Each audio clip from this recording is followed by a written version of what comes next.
Hello friends, नमस्कार। स्वागत है आपका अपने चैनल नवी क्लासेस में। और इस वीडियो में मैं आपके लिए एक बहुत ही इम्पॉर्टेंट नोटिफिकेशन लेकर के आई हूँ, जो कि है टीचिंग वैकेंसीज़ के लिए जो AWES की तरफ से एग्ज़ाम कंडक्ट आपका करवाया जाएगा। आर्मी वेलफेयर एजुकेशन सोसाइटी की तरफ से सभी आर्मी पब्लिक स्कूल्स के लिए, जो कि इंडिया में डिफरेंट लोकेशंस पर जो है आर्मी स्कूल्स, तो उनके लिए जो है आपका, जैसे आप काफ़ी जगह कॉमन एंट्रेंस टेस्ट देते हैं, काफ़ी स्टेट्स कंडक्ट करवाती हैं, तो उसका स्कोर कार्ड जो है वो मैंडेटरी होता है उस लेवल की पोस्ट के लिए उस पर्टिकुलर स्टेट में, और उसकी वैलिडिटी भी होती है, जैसे कि 1 ईयर के लिए, 2 ईयर के लिए। तो इसी तरह से ये है, यहाँ पर आपका ऑनलाइन जो है स्क्रीनिंग टेस्ट होगा और आपको एक स्कोर कार्ड दिया जाएगा, और उसी के हिसाब से जो है आप फिर डिफरेंट स्कूल्स जब वैकेंसीज निकालते हैं तो आप उनके लिए अप्लाई कर सकते हो। तो आपको सारी जानकारी इसके रिगार्डिंग मैं दूंगी। तो अगर आपने हमारे चैनल को अभी तक सब्सक्राइब नहीं किया है तो सब्सक्राइब कर लो और वीडियो को पूरा देखना, ताकि आपकी कोई भी जो है इम्पोर्टेंट पॉइंट कोई भी आपका मिस ना हो। क्योंकि अगर अधूरा ज्ञान होता है तो आपको पता है वो हानिकारक होता है। अगर आपने कोई भी पॉइंट ध्यान से नहीं पढ़ा तो हो सकता है कि आप जो है अपनी एलिजिबिलिटी, आपको क्या क्या है सारी चीज़ें की, आपको एग्ज़ाम का पैटर्न क्या है, सब कुछ, कोई भी जो है मिसअंडरस्टैंडिंग नहीं होनी चाहिए किसी भी चीज़ के रिगार्डिंग। मैं एक एक चीज़ जो है आपकी क्लियर करूँगी। बिल्कुल चैनल को सब्सक्राइब कर दो और इस वीडियो को अपने सभी फ्रेंड्स के साथ, जो भी एलिजिबल है सबके साथ आप शेयर कर दें, क्योंकि कर भला हो भला। जितना आप दूसरों के साथ शेयर करोगे, उनको भी इसके बारे में, इस एग्ज़ाम के बारे में पता चलेगा, और भगवान हो सकता है आपकी भी इस साल में मनोकामना सुन ले और आपको भी एक अच्छी नौकरी मिले। तो देखिए, ये स्क्रीनिंग टेस्ट होगा 2022 के लिए, ये नोटिफिकेशन है। इसमें क्या है कि आर्मी पब्लिक स्कूल्स की संख्या जो है वो 136 है। वो काफ़ी कंटेंट बोर्ड्स में या मिलिट्री स्टेशंस में लोकेटेड हैं। तो उनके लिए जो है 8700 जो है अप्रॉक्सीमेटली टीचर्स की ज़रूरत रहती है इनको। Out of these a large number gets turn over every year due to various reasons. कोई जो वैकेंसीज है वो घटती बढ़ती रहती है। एग्जैक्ट नंबर जो वैकेंसीज का होगा, किस स्कूल में होगा, वो स्कूल मैनेजमेंट जो है डिसाइड करेगी, और उसके लिए जो है इंटरव्यू वगैरह कंडक्ट करवाया जाएगा। या फिर आपका हो सकता है कि वो अगर कैंडिडेट की संख्या ज़्यादा हो जो एक किसी पर्टिकुलर स्कूल के लिए आगे चल के अप्लाई करेंगे, तो वो आपका कोई भी स्क्रीनिंग टेस्ट जो है छोटा सा, वो आपकी टीचिंग स्किल्स को लेकर, आपकी लैंग्वेज स्किल्स को लेकर, आपकी कंप्यूटर स्किल्स को असेस करने के लिए जो है एग्ज़ाम कंडक्ट करवा सकते हैं। फिर है post of teachers in various categories could be regular भी हो सकती है, फिक्स्ड टर्म उसका टेन्योर भी हो सकता है। तो मतलब कि यहाँ पर फिक्स्ड टर्म भी निकलती है, रेगुलर भी निकलती है, और एडहोक बेसिस पर भी निकलती हैं। तो सबके लिए मैं आपको बताऊंगी कि क्या क्या क्राइटेरिया यहाँ रहने वाला है किस तरह की पोस्ट के लिए। सबसे पहले बात आती है कि सिलेक्शन प्रोसीजर क्या रहेगा। तो 3 स्टेजेस में आपका सिलेक्शन होता है। फर्स्ट ऑफ ऑल आती है screening exam. Online screening exam जो है, इसकी टेंटेटिव डेट दी गई है 19 और 20 फरवरी को ये कंडक्ट करवाया जाएगा। ऑनलाइन मोड में होगा इसके लिए, और फिर जो है इसकी परफॉर्मेंस के आधार पर जो है आपको स्कोर कार्ड इशू करवाए जाएंगे। और तो फ्रेश कैंडिडेट जो है अप्लाई कर सकते हैं, एक्सपीरियंस्ड कंडक्ट अप्लाई कर सकते हैं, जिन्होंने पहले पिछले साल अप्लाई किया था वो भी अगर चाहते हैं कि अपना इम्प्रूवमेंट करना स्कोर में, तो वो भी अप्लाई कर सकते हैं। और those desirous of upgrading themselves, for example candidate having score card of TGT and now want to obtain a card for PGT, तो वो उन्होंने अब मान लिया एडिशनल क्वालिफिकेशन जो है PGT के लिए थी वो एक्वायर कर ली है, तो वो अपना उसके लिए भी अप्लाई कर सकते हैं। अब अगर किसी ने पहले TGT के लिए किया था, तो मतलब ये है कि अगर आपने सेम के लिए भी, सपोज आपने PRT के लिए किया था और आपका स्कोर कम है, तो स्कोर इंप्रूव करने के लिए भी आप अप्लाई कर सकते हैं। स्टेज 2 आती है इंटरव्यू की, कि जब भी वैकेंसीज आएंगी स्कूल्स की वेबसाइट पर आएंगी, नोटिस बोर्ड या वो पर लगेंगी वैकेंसीज, या फिर न्यूज़पेपर में आपको मेंशन कर दी जाएंगी, तो फिर आपको पता चलेगा कि किस स्कूल में कितनी वैकेंसीज जो हैं जिनके अगेंस्ट आप अप्लाई कर सकते हैं। फिर है stage 3। Evaluation of teaching skills and proficiency test, तो ये डिपेंड करेगा। देखिए आपका 15 मार्क्स का जो है एक लैंग्वेज टीचर्स के लिए एक रिटन टेस्ट होगा जिसमें ऐसे और कॉम्प्रिहेंशन होगा ऑफ 15 मार्क्स ईच, मतलब कि 30 मार्क्स का टेस्ट होगा, तो 15 मार्क्स का ऐसे एंड 15 मार्क्स का कॉम्प्रिहेंशन टेस्ट होगा जिसमें आपकी टीचिंग स्किल्स को इवैल्यूएट किया जाएगा। और सिलेक्शन कमेटी चाहे तो वो कंप्यूटर प्रोफिशिएंसी टेस्ट भी ले सकती है, तो इसके लिए भी आप तैयार रहें। ये तो लास्ट की स्टेज आती है, स्टेज थर्ड आती है। तो इसमें जो है फिर आपको जब भी ये होगा, हर साल जो है वैकेंसीज निकलती रहती हैं, स्कूल अपनी जो है सारी वैकेंसीज पोस्ट करते रहते हैं वेलफेयर सोसाइटी को, और वो आपको बताएंगे कि आपको किस स्कूल के लिए आप अप्लाई कर सकते हो, और वहां पर सीधा इंटरव्यू में आपको अपीयर होना है। Candidate who receive a letter of offer या appointment for the post of a teacher in any category are required to get a police verification certificate at the earliest in no case later than 30 days from the date of joining. 30 दिन के अंदर जो है अगर आपको किसी भी school से कॉल आता है, नोट आप उसके लिए एलिजिबल हो, आपको सेलेक्ट कर लिया जाता है, तो 30 दिन के अंदर जो है आपको पुलिस वेरिफिकेशन जमा करवानी होती है। ऑनलाइन स्क्रीनिंग टेस्ट की अगर हम बात करें तो to qualify for interview and evaluation of teaching skill candidate should have passed the online screening test, जो कि आपका होगा 19 और 20 फरवरी 2022 को।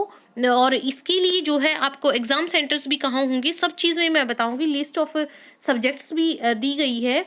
क्वालिफिकेशन देखिए, सबसे पहले एसेंशियल क्वालिफिकेशन क्या है। अगर आप पीजीटी के लिए अप्लाई कर रहे हैं तो आपकी जो है मिनिमम क्वालिफिकेशन जो मांगेंगे उसमें 50% मार्क्स, टीजीटी में और पीआरटी में समय 50% मार्क्स अनिवार्य हैं।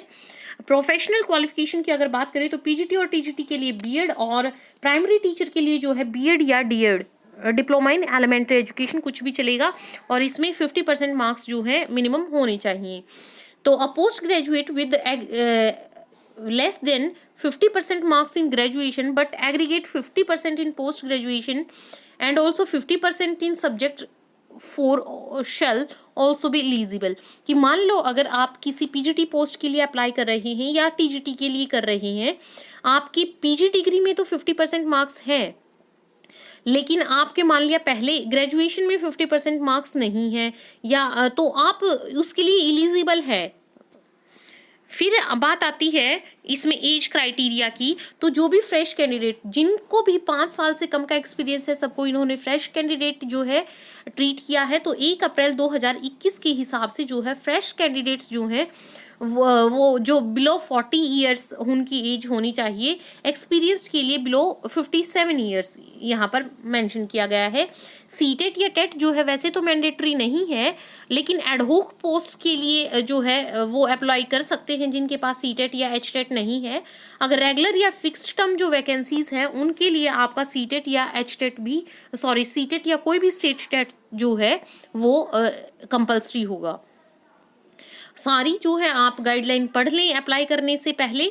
स्क्रीनिंग टेस्ट जो है ये आपको बता दिया, एक ऑनलाइन टेस्ट ये होगा, एमसीक्यू फॉर्मेट में होगा, और इसमें पीजीटी और TGT candidates who fail in part B but part pass A may opt to take their score card for PRT. PRT के लिए जो है पार्ट ए होगा और पीजीटी टीजीटी के लिए ए और बी दोनों होंगे। तो अगर सपोज मान लो अगर कोई कैंडिडेट जो है जिसने पार्ट ए पास कर लिया लेकिन बी में फेल हो गया, तो वो जो है पीआरटी के लिए वो अपना स्कोर कार्ड जनरेट करवा सकता है, वो ले सकता है। स्कोर्स जो है उनको नॉर्मलाइज किया जाएगा, जितने भी मार्क्स का होगा, लेकिन 100 से उसको नॉर्मलाइज किया जाएगा। नेगेटिव मार्किंग भी होगी 1/4 इसमें, और part A and B will together and the candidate have the freedom to answer in the order that they prefer. मतलब ऐसा नहीं है कि आप एक पार्ट को कंप्लीट करके ही अगले में प्रोसीड कर सकते हैं, आपका जो मन करे वो पहले आप कर सकते हैं। बैक आने का मतलब कि ये है कि आप दोबारा से उस सेक्शन पर आ सकते हो। To qualify the candidate must score 50%, आपको जो है क्वालिफाई करना है, तभी आपको स्कोर कार्ड मिलेगा। अगर आपके 50% मार्क्स जो है हर उसमें पार्ट ए में या पार्ट बी में अगर कर रहे हैं तो दोनों में जो है आपके 50% मार्क्स बनने चाहिए। एग्ज़ाम फ़ी जो है वो सब के लिए सेम है, 385 जो है चार्जेस है, that is non refundable. Registration जो होगा ऑनलाइन होगा। और सबसे मेन बात आती है रजिस्ट्रेशन की डेट्स। तो 7 जनवरी से लेकर के 28 जनवरी तक जो है आप अप्लाई कर सकते हो। बाकी जो है डिटेल्स सेम है, कोई इसमें चेंजेस नहीं है। मॉक टेस्ट जो है वो आपको इसके लिए a link for this will be available on registration portal from 1 Feb। तो इसके लिए मॉक टेस्ट भी आपको दिए जाते हैं, आपको पुराने पेपर भी वहाँ से मिल जाते हैं। अगर आप आर्मी वेलफेयर एजुकेशन सोसाइटी की वेबसाइट पर जाएंगी तो उसके कुछ अबाउट 100 रुपीज़ कुछ चार्जेस होते हैं और आपको पुराने सारे पेपर मिल जाते हैं वहाँ से। एडमिट कार्ड जो है वो भी आपको जनरेट कर दिए जाएंगे, ऑनलाइन ही वो जनरेट होंगी। रिजल्ट जो होता है वो लगभग 30 दिन के अंदर जो है वेबसाइट पर आ जाता है जब भी एग्ज़ाम कंडक्ट होता है उसके। और स्कोर कार्ड भी आपको फिर कॉन्सिक्वेंटली जो है स्कोर कार्ड भी जनरेट कर दिए जाते हैं। और देखिए वैलिडिटी जो होगी स्कोर कार्ड की वो कितनी होगी। The card will be valid for life provided the candidate takes up teaching position in any CBSE school for a period of at least 1 year within 3 years of issue of score card. आपने मतलब ये 3 years तक valid होगा, कहने का ये मतलब है। मेन डेट्स आप नोट कर लें। रजिस्ट्रेशन 7 जनवरी से लेकर के 28 जनवरी तक। स्कोर कार्ड जो होंगे वो 10 फरवरी से अवेल करवा देंगे। एग्जामिनेशन जो है 19 और 20 Feb को होगा और रिजल्ट जो है 28 Feb को आ जाएगा। तो ये जो थी बहुत इंपॉर्टेंट नोटिफिकेशन थी और इससे रिगार्डिंग सबसे इम्पोर्टेंट पॉइंट मैंने शेयर किए। अगर बात करें आर्मी पब्लिक स्कूल की तो जो आप सिटीज़ देख पा रहे हैं इन सभी में जो है आर्मी पब्लिक स्कूल है और इनकी वैकेंसीज जो हैं एनुअली निकलती हैं। आपको जो है लोकल न्यूज़पेपर से या आपके इनकी स्कूल्स की वेबसाइट से किसी भी सोर्सेज से काफ़ी जगह से जो आपको पता चल जाता है कि वैकेंसी कहाँ निकली हो और फिर आप अप्लाई कर सकते हो। सब्जेक्ट्स की बात करें तो PGT और TGT के लिए कौन कौन से सब्जेक्ट हैं आप देख पा रहे हैं कि ये इन सब्जेक्ट्स में से आप जिस भी सब्जेक्ट के लिए चाहे जो है अप्लाई कर सकते हैं। English, Hindi, Sanskrit, history, geography, economics, political science, maths, physics, chemistry, biotechnology, psychology, commerce, computer science, home science, physical education, सबके लिए आप अप्लाई कर सकते हो। अगर इसके लिए आपकी क्वालिफिकेशन भी दी गई है कि हर सब्जेक्ट के लिए प्राइमरी और अल्टरनेटिव क्वालिफिकेशन आपको दी गई है कि आपके पास क्या होना चाहिए। आप जिस भी सब्जेक्ट के लिए एलिजिबल हैं अपनी एजुकेशनल और प्रोफेशनल क्वालिफिकेशन जो है उस पर्टिकुलर सब्जेक्ट के लिए आप यहाँ से चेक कर सकते हो। और ऐसे ही इसी तरह TGT के लिए भी आपको दिया गया है कि प्राइमरी अर्ली आपके पास क्या होना चाहिए और अल्टरनेट क्या चल सकता है उसके साथ। तो अल्टरनेट डिग्रीज भी आपको दी हैं। PRT के लिए भी आपकी ग्रेजुएशन के साथ BEd या DEd आपने जो भी कुछ किया हो आप अप्लाई कर सकते हो। क्वेश्चन पेपर जो होगा वो मैंने आपको पहले भी बताया है कि 2 पार्ट होंगे, part A and part B। Part A के अंदर टोटल 80 क्वेश्चंस आएंगे और 1.5 घंटे का आपका ये पेपर होगा, 1 hours and 30 minutes। तो इसमें आपकी क्या क्या आएगी देखिए, बेसिक GK आएगी, 28 क्वेश्चंस होंगे इसके। फिर करंट अफेयर्स के भी 28 क्वेश्चंस होंगे। प्रोफेशनल नॉलेज के जो है आपके 24 क्वेश्चंस होंगे 57 से लेके 80 तक। तो इसके लिए आपको ये भी बताया गया है कि सब्जेक्ट सेक्शन इसमें क्या क्या इंक्लूड होगा, तो आप इसी हिसाब से अपनी प्रिपरेशन करें। सारा आपको दिया हुआ है, इतने अच्छे से जो है सिलेबस को इन्होंने डिवाइड किया है। सबसे अच्छी बात मुझे ये लगी, आप इसका स्क्रीनशॉट भी ले सकते हो अगर आप अप्लाई करना चाहते हो। इसी हिसाब से आप अपनी प्रिपरेशन करें। ऐसे ही TGT के लिए भी आपको दिया हुआ है कि आपको क्या पेपर होगा, आपने किस तरीके से क्या क्या क्वेश्चन उसमें पेपर में आपसे पूछे जाएंगे, मतलब कितने क्वेश्चन किस फील्ड से आपसे पूछे जाएंगे। पार्ट B के लिए ये आपके PGT का सिलेबस आपको दिया हुआ है। फिर है एग्ज़ाम सेंटर्स की लिस्ट आपको दी हुई है। आप इनमें से कोई भी जो है ये शायद प्रेफरेंस आपसे मांगेंगे, तो उम्मीद तो रहती है कि आपको फर्स्ट प्रेफरेंस ही मिले। अदरवाइज़ जो आपसे ये 2-3 सेंटर जितने भी भरवाएंगे आप जो है अपनी कन्वींस के हिसाब से आप सिलेक्ट कर सकते हो। अगर आपको ये नोटिफिकेशन पसंद आई है अच्छे से, तो आप एक वीडियो को लाइक ज़रूर दें और चैनल को सब्सक्राइब कर लें। और हर जगह आप जहाँ पर भी सोशल मीडिया में जिस के साथ भी कनेक्टेड है सबके साथ ये शेयर करें। Thanks for watching this video.